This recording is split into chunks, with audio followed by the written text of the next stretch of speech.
As we saw in the previous video, Zubin is a clear example of the effect of hiring an employee who doesn't have a bachelor's degree in computer science. In Zubin's case, it seemed like he was just average, nothing extraordinary, and that's why Company G didn't fire him before the first 18 months of his contract were up. But even though they gave him every opportunity to adapt, he quit to go to something less stressful using the name of the larger company, because otherwise they never would have hired him. So, for the larger company, Zubin is just another statistic in the losses where the company invested large sums of money to hire him, let him work and learn for more than 18 months, only for him to then quit without producing anything for the company that would generate a significant return to justify his hiring. In other words, just as Zubin did at Company G, over 99% of those hired only paid for a bootcamp to get the job. This represents a huge expense for any company, and they don't generate any added value that equals or exceeds what the company spent on each of them. For a giant company, losing billions of dollars a month doesn't matter. It's like subtracting 100 from infinity. The result will still be infinity. But for small companies, hiring people like this can bankrupt them because they can't spend years producing an app without generating immediate revenue, and the mere expense of salaries without income will cause the company to go under. Therefore, hiring people who aren't software developers is infinitely counterproductive for all companies, and only giants can withstand this level of lost expenses. We already know that the only ones who always win are the bootcamps and the interview coaches. Otherwise, everyone else loses. Companies, whatever they may be, always pay salaries for barely acceptable results, and the employees experience far greater stress than a real software developer because they feel like they're making a fool of themselves, that they don't deserve to be there, and they have to harshly admit that they're not prepared for this. This generates many personal problems, even depression, for each of them. So, the only question left is, how much do bootcamps profit from all this? Well, in 2012, classes were in person, but after the pandemic, everyone opted for an online service, but at the same cost. So let's put the numbers together and see how much we can make. Let's say 200 people enroll each month and pay $15,000 per person for the 4-month course. That's $3 million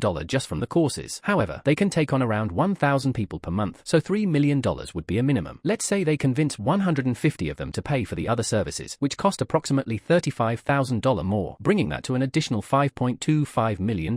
If all the bootcamp start cycles every month, they could make over $99 million a year. So we ask you, with $100 million a year, do you think bootcamps have the capacity to possibly bribe employees in all companies? Now, the most dangerous thing here is who's behind this whole racket. As you've seen, the revenue generated by these bootcamps can be enormous, and this raises the possibility that many of these businesses are used for money laundering related to other illegal activities such as drug trafficking, extortion, organized crime, or nations seeking to recreate situations like those of the Cold War. We saw this in the film of Jack Ryan, Shadow Recruit, where they try to manipulate the US stock market to generate a recession period only in this country. Now the intention could be to manipulate the hiring process in IT companies with recruits of this kind, thus manipulating data within American companies and the global economy. Therefore, businesses like bootcamps and interview coaches cannot be trusted. Governments must be required to monitor and audit their activities because they may be laundering money in a way that is less harmful to the country. Likewise, companies must be required not to hire personnel from these unethical organizations. At the same time, they could be handling money from illegal organizations within the United States itself and maintaining sleeper cells from other nations or organizations. Do you want an America just like that? We don't. So help us to fix it. Don't forget to like this video and subscribe to our channel. That way you also help more software engineers know what's happening these days.